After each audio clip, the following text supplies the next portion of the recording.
Check out this extraordinary exchange by Mikhail Korolenok and Olga Skabayeva, the anchor on state TV in a program called 60 Minutes. And you hear reports, he's saying, about a moral breakdown in Ukraine, and he then goes on that their mood is allegedly failing. This simply isn't true. Of course, there are separate instances where this looks true, but you need to look at the bigger picture. And the bigger picture is, and now Olga interrupts. She says several units have announced that they lack finance and weapons.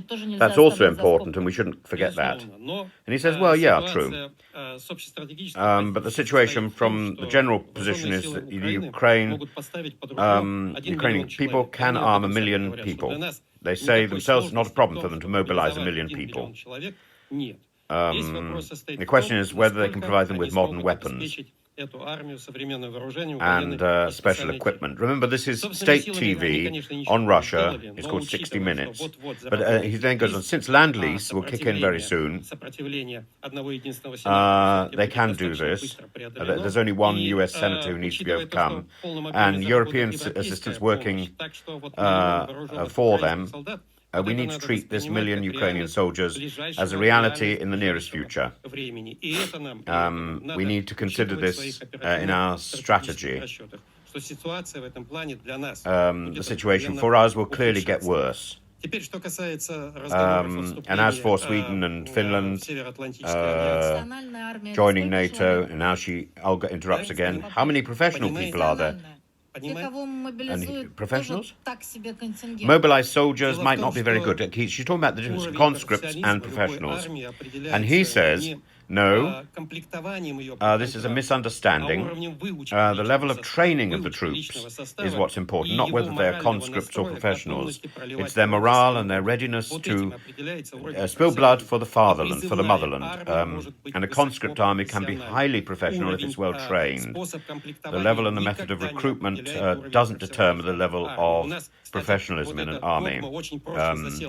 And he then refers to a contract soldier must be the desire to defend the motherland, as they understand in the Ukraine, it very much exists. They're ready to fight. She interrupts again. By professionalism, we mean the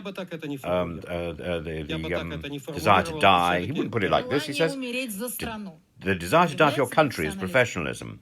She says, it isn't professionalism, but it's an integral part of the high combat effectiveness of an army, one of the most important things. And he then refers to Marxism and Leninism. They knew about this. Ultimately, victory on the battlefield is a result of the morale of the troops who are spilling blood for the ideas that they're ready to fight for. That's how it is. These scholars are right. And returning to NATO, what I would say, the most important thing is to remain realistic from a political and military point of view.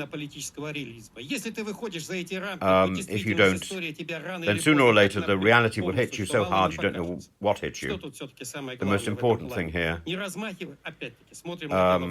looking at the bigger picture from the general strategic standpoint, is not to threaten missiles. For goodness sake, Finland, that looks ridiculous. The biggest problem with our military and political situation is that we are in total geopolitical isolation. The whole world is against us, even if we don't want to admit it. We need to resolve the situation. This is the task of the military.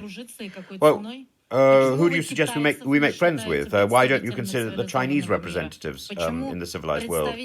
Why are the representatives of India less important than the British? I'm looking at the bigger picture. So am I, says Olga.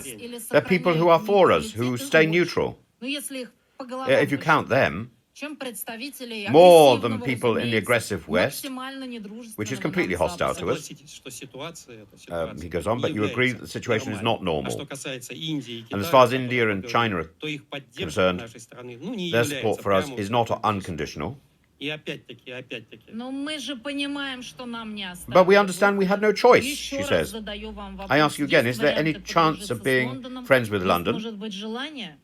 Is there any desire after everything that they've said and done? No. Nevertheless, he goes on, the situation cannot be considered normal.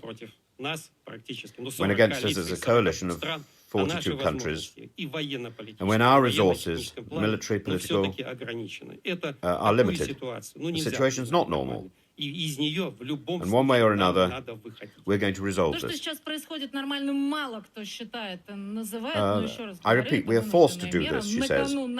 Our very existence is on the line. And she goes, surrender is not possible. And she but listen to what he has said. There we are.